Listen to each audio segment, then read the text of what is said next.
Welcome. It's wonderful that you are all joining us for this very special reflection. Those of you who are used to watching our monthly reflection series on the importance of everyday events, giving ourselves time to sit back and look more deeply into our adventure, our life's adventure, will find that this one is special in many ways. It's first of all special because we cannot, we have movement restrictions, as many countries do at the moment. And so Carl and I can't be in one place to make a filming of this. He usually films the reflections, then does some very precise, skillful, sensitive editing, and then it eventually goes out to you. Now, it's not possible today for that reason, and for the fact that some of my technical equipment isn't working either. So this is a straightforward conversation I'm having into my computer, into Carl, via Skype.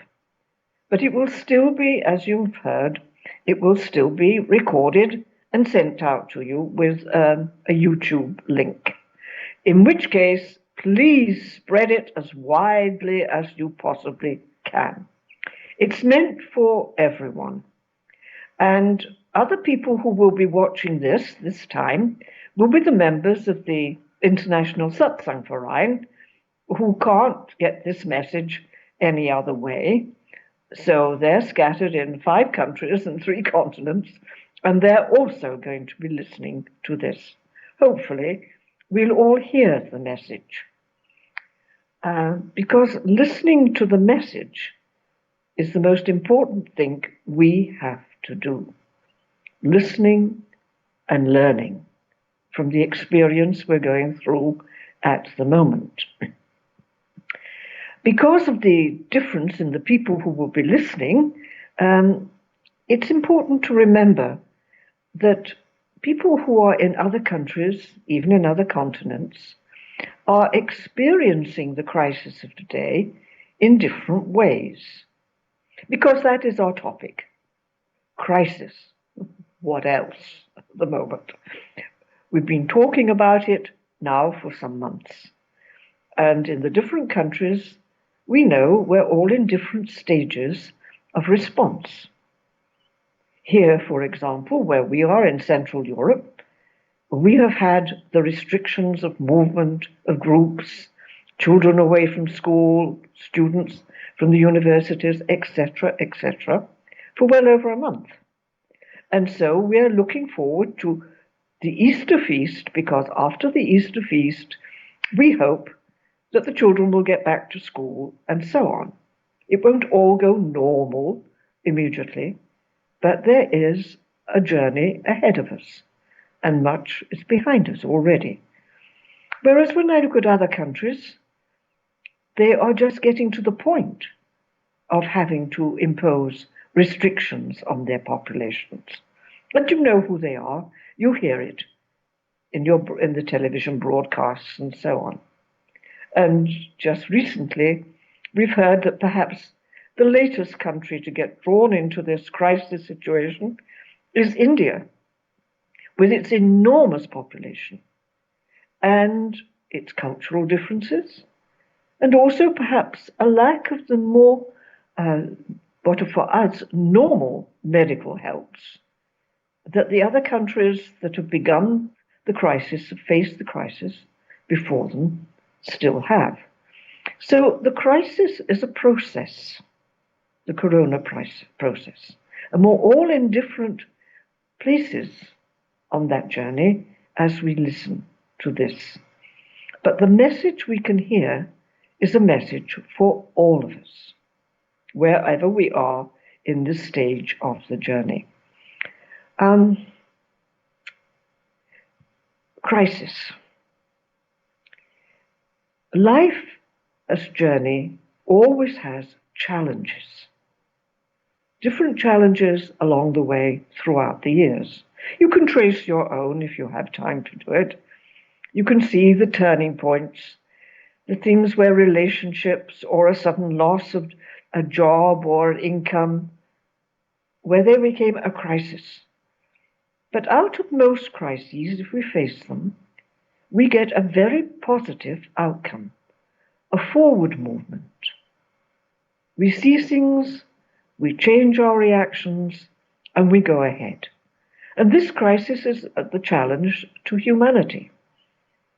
Perhaps if you're honest and you sit back and see what your reactions have been to this pandemic, this epidemic which has reached most parts of the world, have you seen it as a problem?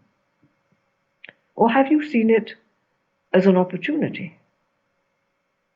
There are some people who always see things as a possible problem, and others who realize there is no problem, there's just a challenge which automatically holds the possibility, the opportunities for change. And we can choose. And so here we are with this world epidemic at the moment, realizing if I am a person that always sees the problem, it's about time with the whole of my life I started seeing the possibilities. This particular epidemic, which the health crisis, which many, many countries of the world are involved in at different stages, holds rich possibilities. And we cannot afford to ignore them. I know many of you who will be listening to this, and of course, an unknown number of people who are listening whom I don't know. But those I know, and perhaps all of you who take the time and have the interest in listening to a chance to reflect like this, are conscious of life as the journey, a life that has meaning, have asked yourself the questions and continue to find answers as to where has all this come from, where is it going to, and why am I here? So those questions will still be asked, and the present crisis across the countries, across the continents, across the cultures and the political systems will help us to find new and positive answers to those questions. But we do have to reflect on our own. Now, I know that many of you will have spent hours and hours in the last month, or will still do it in the coming weeks, listening to political broadcasts, to specialists in medicine, in just about everybody talking about the crisis and giving us information. So we're not looking for information. We're looking for the challenge. Sit back and do some really serious thinking about what this means for humanity, what this means for me. Okay? Crisis. Well, what does it? I've already mentioned the fact that we probably discovered I'm either a person who sees the problem or who sees the possibilities, whatever happens in life. One of the big differences I've seen in people around me is the way we read the statistics that are presented to us and the other information. There have been numerous statistics coming from different countries with different expertise producing them. But even when you get three people reading the same statistics, you can get three entirely different conclusions as to what the crisis is saying to us. I'll just give you a very simple one, which you may have met. Sometime last week, one of the countries in Central Europe, and we're part of the world that is moving forward out of the major difficulty, the information was given that in one country, so many people had not been affected by the virus at all. 97%, that's incorrect, 97% of those who had been infected by the virus had only a very mild infection. A little like a bad case of flu, where you're in bed for a couple of weeks, looking after yourself, getting over the cold, and then you put it behind you. So 97% of the people infected only had this mild condition. The number of deaths was under 2%, between 1 and 2%. Now, you would think that reading that statistic was quite straightforward. But it was amazing how many people I found around me who said, oh dear, things are getting bad. And what are they concluding then? I saw it in visual form a couple of nights ago on television, where we had the usual long bars, saying how many people here, how many people there. It showed you clearly the same picture, the whole population, the percentage of the population that was infected, a different color for the number of infections that were serious, and the 97% of the infections were not. And at the top, the under 2% deaths. It was one thin white line. And yet, the reaction was, we're in crisis. It's getting worse. Now come. So this is the first challenge to all of us. Wherever we are in the world, we're facing a crisis that's at a different point in our country, but we have to read honestly the statistics that we're getting, and also to realize the amount of faked news that is coming to us. If anything, this crisis has given us the possibility of waking up to the power of the media, the positive power and the destructive power of our everyday broadcasts on television, for example, or the newspaper, the local newspaper.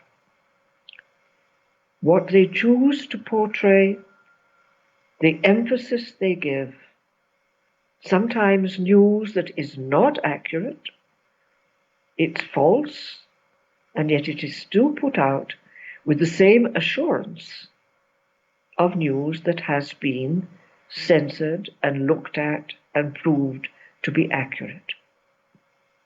We've been told often enough in our most recent years that we could become slaves of the media, not thinking for ourselves, and here is one clear example. So, another thing then for you to reflect on. In the hours you have spent listening to the broadcasts about the crisis, listening to the experts, the political, the social, the medical, the religious experts, have you done your own thinking? Have you looked carefully at the statistics? Or has that little self inside you which says, oh dear, we have a problem, there is a crisis, it's all going to be bad? Have you listened to that?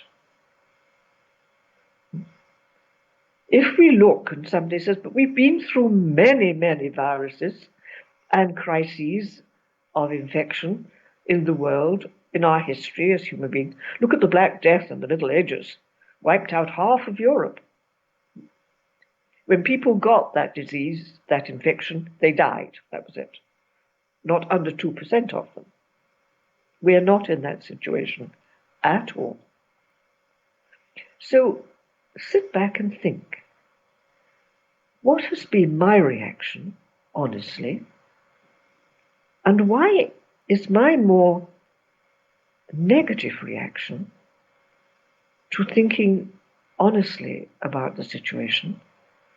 What is that doing to our human family at the moment?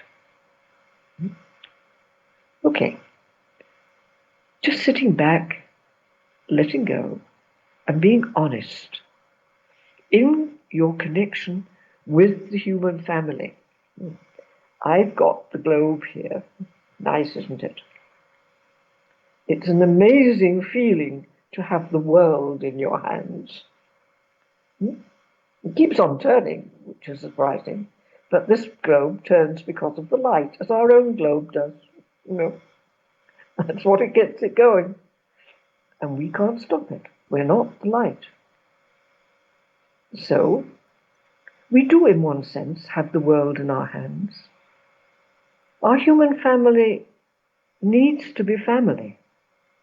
To realize that not infect, the word is so common, we influence each other. And this is why I hope that all of you who are listening to this, who are serious people about life's journey, and who have a sense of the ultimate purpose and the ultimate source of life, will realize that you have the most important role to play at the moment. Whichever country you're in, whichever stage of this crisis you are facing in your country, you are the people who have it all. You have the means to come through this into a richer, clearer, more valuable life form for humanity. Probably because you have had the help of some religious tradition. But not always. Your own experience reflected on has made you convinced, yes, there is a source. There is a purpose. We are not the ones in ultimate control. We don't have the power to bring anything into existence. Nothing out of void. We can reinvent, reorganize, find new relationships in what already exists. But we can't even bring a piece of straw into existence out of nothing. We are not creators. We have been gifted with this magnificent universe and this globe, this world, this planet where we live. And this is in our hands at the moment. More securely, I hope, than that globe was in mine. But it is in our hands, all of us. It's wonderful that we know each other. We have the support of each other. But there are so many people in need of that sort of support at the moment. Governments are organizing medical help, food distribution, and others are joining in to help who are doing it because they're concerned. People who are giving their time and their energy to feed the homeless on the street, for example, to help children who don't have their parents near them at this time when the schools are not available to them, and so on and so on. One of the great positive adventures of humanity at the moment is to discover just how much we can be concerned for, care about, and give attention to those around us. Ask yourself, have I noticed a neighbor that was previously unknown? Have I been one of the people offering to go out and get the bread for the old lady on the corner? Or wondering why that family I don't see, do you think their little boy is all right? Do you think I can help? We're getting wonderful examples of how that is increasing among us. And this is a great indication that when we can do it for the neighbor who's just down the road and round the corner, and probably everybody sees us doing what we're doing, we need to have the same concern and energy to give to the country halfway across the world that we don't like. A little example. Before this problem of the coronavirus broke out, here in this country, probably in yours too, We saw night after night on our television screens pictures of the migrants who were trapped between two wire fences, the one of the country that had pushed them out and the fence of the country that wouldn't let them in. And we saw thousands of people desperately trying to cross by land, by sea, drowning in the sea with inadequate equipment. We saw this night after night. As soon as the coronavirus appeared on the television screens in my country, didn't those shots of children hungry and frightened and parents desperate without homes or medical help, didn't those pictures disappear from your television screen? They probably did. The coronavirus walked in, and it was ours, and it was our safety and security that was being attacked. So we forget the neighbors whom we were looking at day after day, the weeks before. Now, you can usually say, well, that's not my fault. I didn't in charge of the television programs. It is our world. It is in our hands. Did we notice where our interest, where our center of attention had gone completely? We've talked a lot in recent years, in the last 40 years, about becoming global people, global citizens. It's not going to be easy. It's the only way we will survive in our contemporary situation. And we will be willing to take the risk to become a member of the global human family if we know what the human family is doing on Earth. Why are we here? You know, we're only here for a very, very short time. Part of the crisis that has come with this virus is people are frightened of dying. Of course we're going to die. You're going to die. I'm going to die. Your children, your grandchildren are going to die. We all die some point because we go on living, not in some mythological paradise with angels floating around us, but in the reality we know today. The reality of the power, the passion, the original scriptures, the Vedic scriptures call it, the passion, not just love, passion, energy, total self-gift for the other. This is what brought the whole of creation, the magnificence that we know, and the rest that we guess that we're not there yet. You know about this much of the cosmos, about this much only, you know. And the rest we guess. And we think it's going to, the researchers tell us it will take perhaps 3 million years for our Milky Way to crash into the next Milky Way system. The distance, the time, we can talk about that quite casually. And most of us have certainly no more than 100 years to live. It's nothing. We are the most incredible, magnificent piece of creation. Do we realize that? When we can step aside the smallness of our thinking and let the crisis of the moment widen our horizons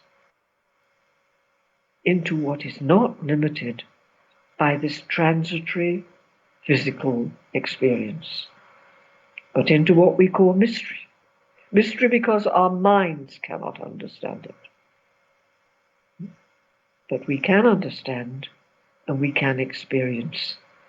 And everything in this particular crisis that helps us to reflect on my journey with mystery, into the mystery of myself, into the mystery of creation, into the one who alone is creator, and the mystery of that being, It's well worth it, isn't it?